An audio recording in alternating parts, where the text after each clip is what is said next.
Wicked, one of the most beloved musicals of all time, is finally about to hit the big screen. However, the movie is facing a big problem. Actually, make that a lot of big problems. From cast dramas to marketing mishaps, it's safe to say that there's been more buzz around the controversies than the actual movie itself. But is this all just a calculated act? I mean, could this be the secret hack that turns Wicked into a box office success? Or is the production of The Wizard of Oz just cursed and that's been passed down onto Wicked? Well, strap yourselves in because we're about to find out just what on earth is going on with the Wicked movie.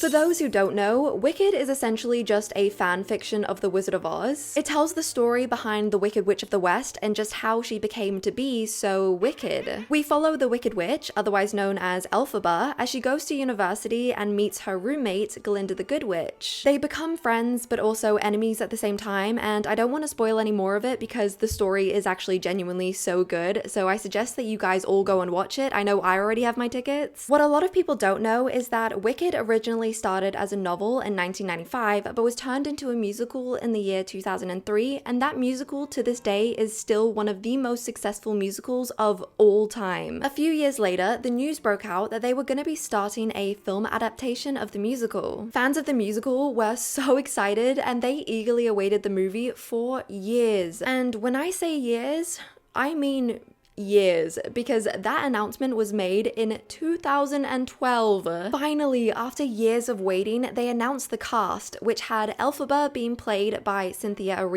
and Glinda being played by Ariana Grande. To say that this announcement shook the world would be an understatement, but we will discuss that in a minute. The film is set to be released, I think like 2 days after I'm filming this, but I'm sure you're all aware that it's coming soon because of the amount of marketing that's been shoved down your throat. But what's not being shoved down your throat is the fact that this movie is only part 1. Yeah, so get ready because November next year is part 2 and we will be seeing all of this all over again. So there are a lot of controversies that we have to get through, so I thought that the best way to do it would be to start chronologically at the beginning. So let's discuss the messiest casting process that I have ever heard of.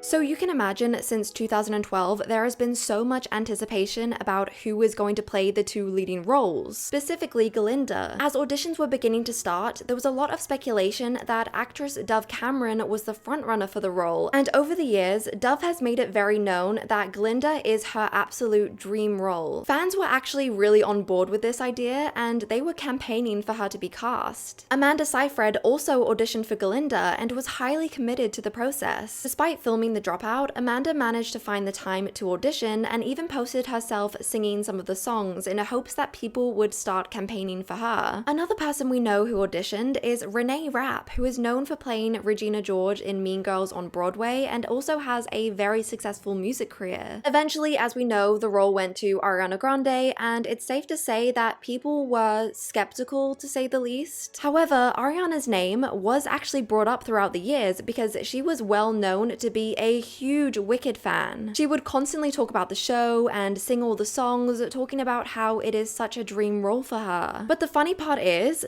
she wasn't talking about Glinda. There has been multiple interviews throughout the years where she expressed that playing Elphaba would be her dream role. Yeah, that's very different. I'd do anything.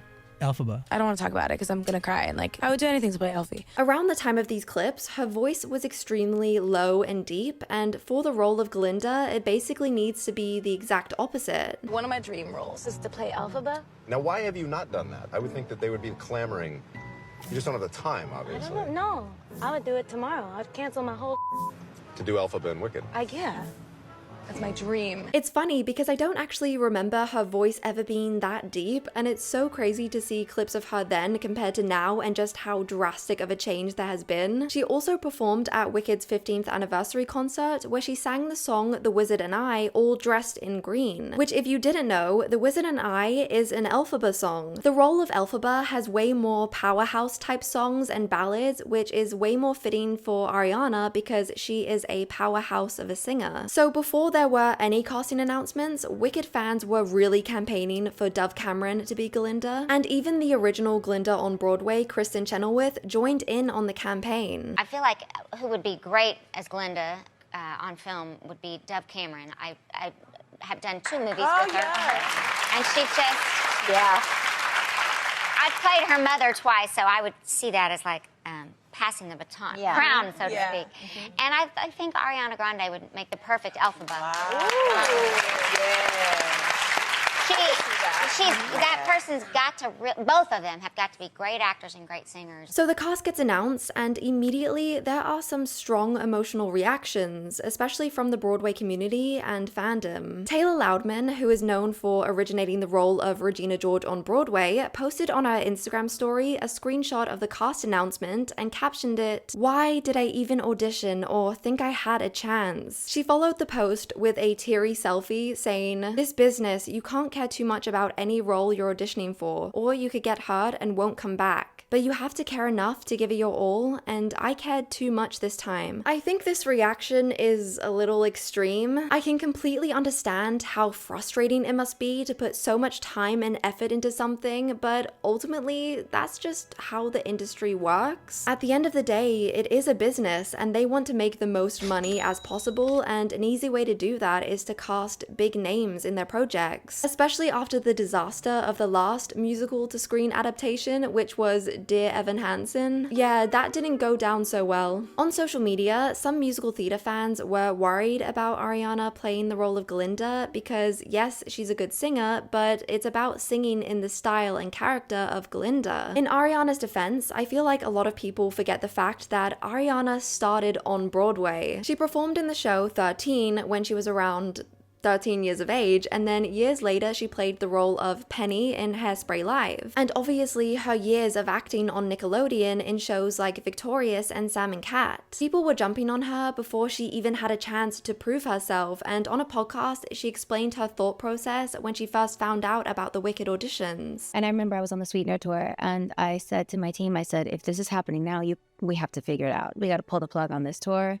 I'm going home. I'm getting in voice lessons. I'm getting in acting lessons, and I'm going to turn this shit out. Apparently, the director made Ariana audition 5 times because he wasn't sure that she could handle the role since it would be her first feature film. And now that we're seeing little bits of the movie, it is obvious that she has worked her absolute butt off to get into the character of Glinda. And she even went full on Austin Butler in Elvis style with her voice and whole demeanor pretty much completely changing since before the production. That's my cookie. That's my juice, okay? Thank you, next. That's what this baby picture says. That this is what the tabloids do to people, especially women. Yeah. But I don't say this for them. I mean, it doesn't even seem like the same person anymore. Because the reaction to Ariana was so extreme, I can't actually remember if there was much backlash about Cynthia playing Elphaba. I mean, she's a Grammy, Tony, and Emmy winning singer and actress who is partially known for her role in the musical The Color Purple. Everyone that already knew of her was more than aware that she would absolutely kill it in the role of Elphaba. But Cynthia did get some backlash recently because she threw some shade at some of the other people who auditioned for Glinda. In an interview, she was asked what her reaction was like when she found out she was going to be playing alongside Ariana, and she responded by saying, "Absolutely no surprise whatsoever. Thank goodness, because it was not the 2 ladies that I was auditioning with." Which, I mean,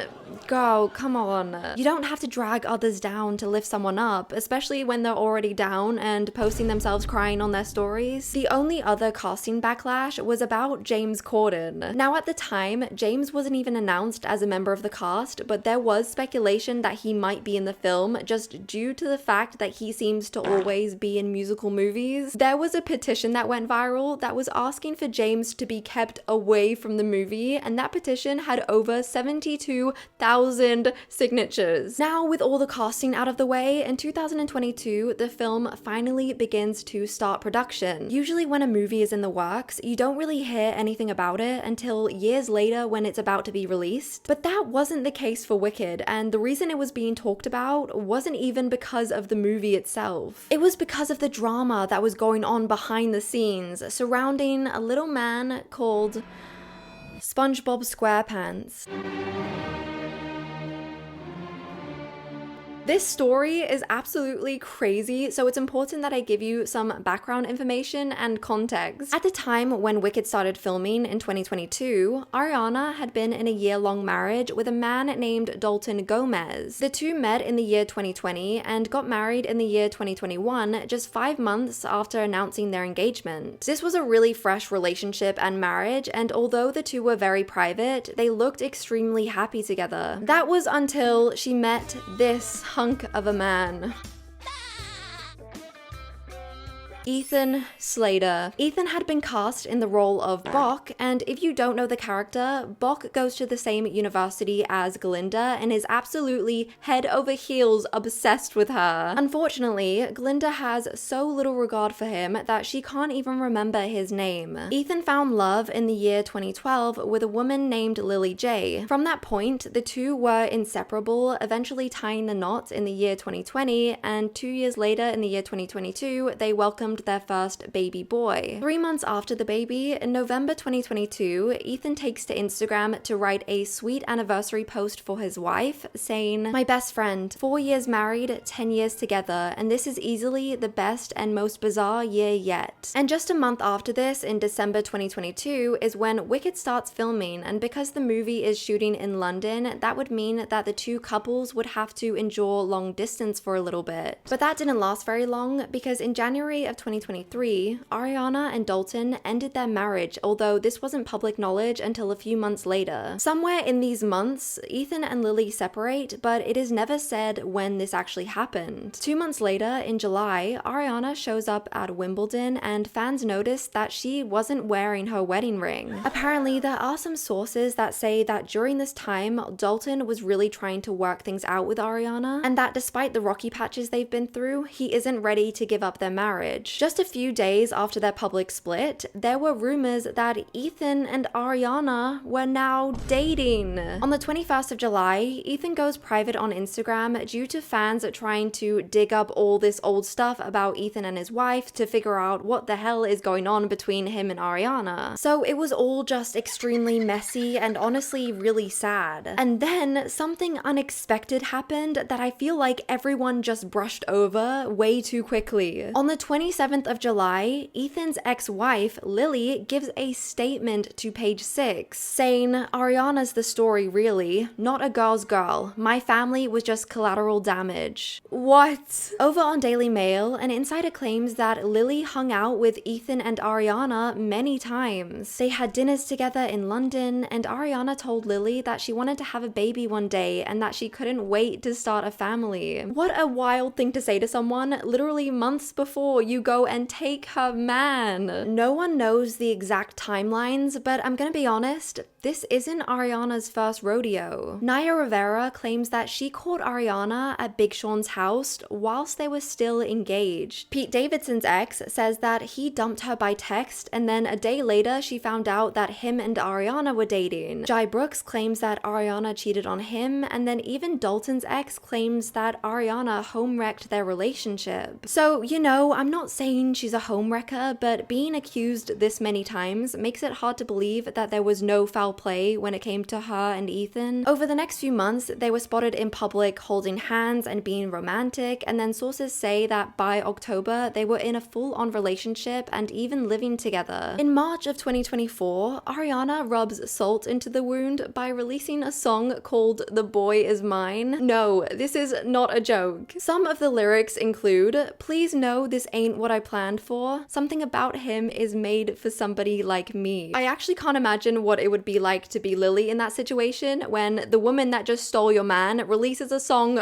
completely rubbing it in your face. And that takes us up to now, where the two are still seen proudly together, holding hands at all the Wicked premieres. But I mean, what a mess though. I don't believe that it's possible to move on that fast from a relationship, and I also think it's incredibly unfair to his wife and to his newborn baby. But if you thought that was messy, we're just getting started, because most of the drama actually happened after the film was wrapped.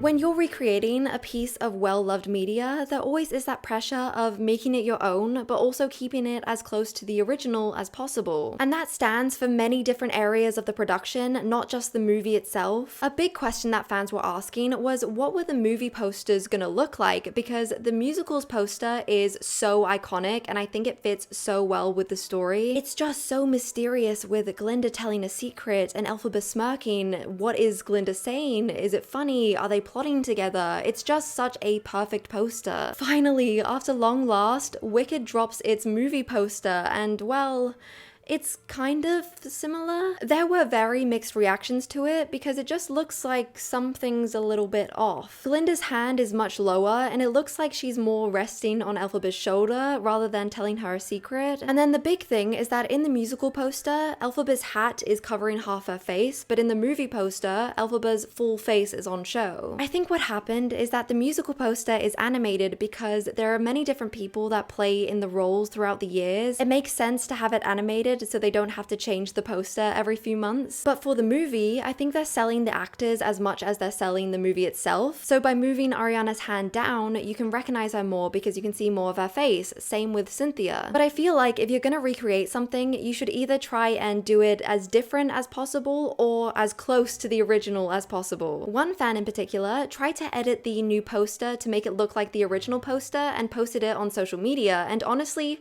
I think they did an absolutely amazing job at it. But when Cynthia saw this edit, she was not happy in the slightest. She quickly took to her Instagram story to say, "This is the wildest, most offensive thing I have seen, equal to that awful AI of us fighting, equal to the people posing the question, is your green. None of this is funny, none of it is cute, it degrades me, it degrades us. The original poster is an illustration. I am a real-life human being who chose to look right down the barrel of the camera to you, the viewer, because without words, we communicate with our eyes. The poster is an homage, not an imitation. To edit my face and hide my eyes is to erase me." This caused one of the biggest storms that I have seen on social media. But okay, here's my opinion on all of it. Is she overreacting?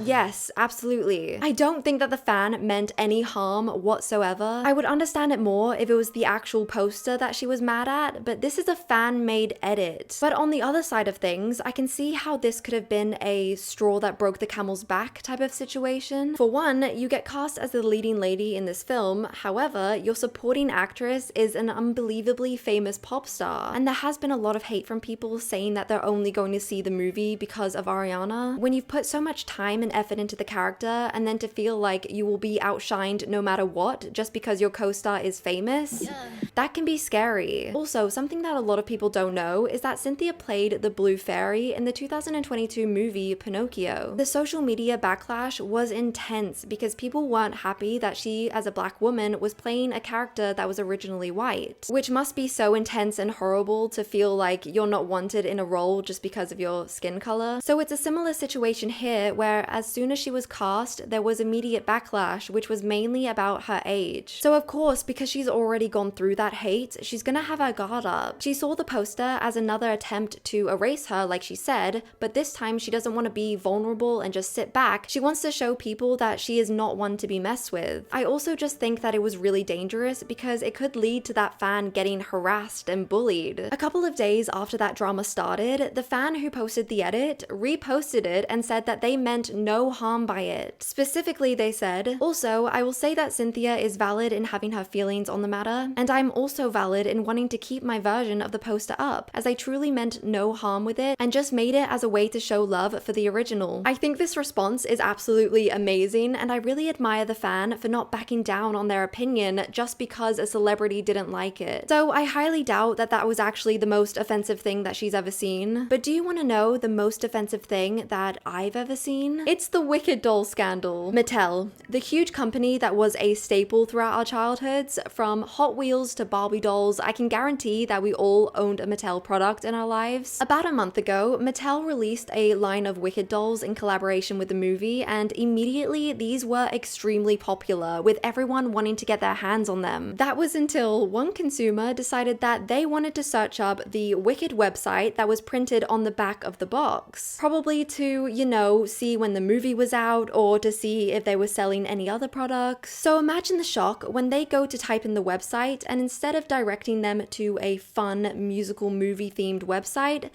it sends them to an adult site. Yes, and I mean an adult site. Apparently, the actual Wicked website is wickedmovie.com and not just wicked.com, which was what was on the box. The dolls were quickly recalled, but honestly, it actually made them more popular, with so many people wanting to get their hands on them, thinking that maybe in a few years it might be worth something. But you just think that a company that big would have someone at every step of the way checking every single detail on each product. I just don't get how this could have happened. So the movie is finally coming out in 2 days, and the Wicked cast have been preparing by doing press tours and premieres and screenings, and it just seems like it's just never ending. But there is something that has had a lot of people talking, and I think it is the most alarming thing of all. Since the press tour started for this movie, people started noticing something looked very different about Cynthia and Ariana. Two women that were already super skinny. It's really concerning. Usually I would shy away from commenting on people's bodies, but this is an issue that I don't think just concerns them. And I'm tired of seeing the deterioration of celebrities right before our eyes. As someone who grew up in the ballet world and was surrounded by this type of culture, it's scaring me, and I'm gonna talk about it. Both Ariana and Cynthia have said that their schedule in filming was extremely intense. When strikes forced production to close for a moment, Cynthia admitted that she was secretly grateful for it. She told one interviewer that they worked themselves to the bone, and it would appear she's saying that quite literally. But why is this so concerning? It's concerning because they're starring in the most anticipated movie of the year, whose target audience is women and children. I don't think it's right to be promoting this look to young women at such an impressionable age. And some people may say, well, they're not promoting it, they just are skinny. But they are promoting it just by the mere fact that they are famous. They're the original influencers. 24/7 they are promoting themselves and what they do to their audience. That's just how it works, and for a movie about women, I just think it can be very dangerous. The entertainment industry has a long history of putting unrealistic standards on actors, especially women. So I understand that there must be a lot of pressure to look a certain way, but we are living in a time where the ideal body shape is forever changing. 5 years ago, it was all about the curves and the BBLs, but suddenly the Ozempic trend has come and diet culture has taken a hold of everyone. It's slowly taking over society, and we are literally seeing celebrities disappearing. I'm talking physically disappearing right in front of our eyes. Last night, I saw Christina Aguilera perform on stage with Sabrina Carpenter, and when I tell you that my jaw hit the floor, tell me why, despite being 20 years apart, they look exactly the same age and same size. The number of children and young people in the UK who are seeking treatment for eating disorders has nearly doubled since the years of 2016 and 2023. I've seen some people saying that it's not very feminist of them to speak on other women's bodies, but I think the feminist take is that we need to protect these young women who are going to see this movie and tell them that this is not normalized. I did full-time ballet growing up until I was 17 years old, and I remember there was a girl there who was 18 years old and she looked about the same weight as Ariana is now. I remember our teacher telling us every week that we had to look like her and we would only make it in the ballet world if we looked like her. That girl was so underweight that she hadn't even started her period yet at 18 years old. As someone that lived through that and firsthand saw how much it affected the people around me, I don't want to sit there and pretend like there isn't an issue going on. I started my channel saying to myself that I was always going to speak my mind, and I will continue to do so. I don't think it would have been right to make a video about the Wicked controversies and completely ignore such a big thing just because a small minority of people aren't happy with it. And again, I'm not saying any of this to be rude or even directly targeting Cynthia and Ariana. They are just a small part of a much bigger problem. Wow, okay, that got serious very quick, but on that note, I hope you guys enjoyed today's video. It was just a roller coaster of emotions, but I'm excited to hear your guys' opinions in the comments. Please be respectful. Please don't forget to like and subscribe, and I will see you guys in the next video. Bye!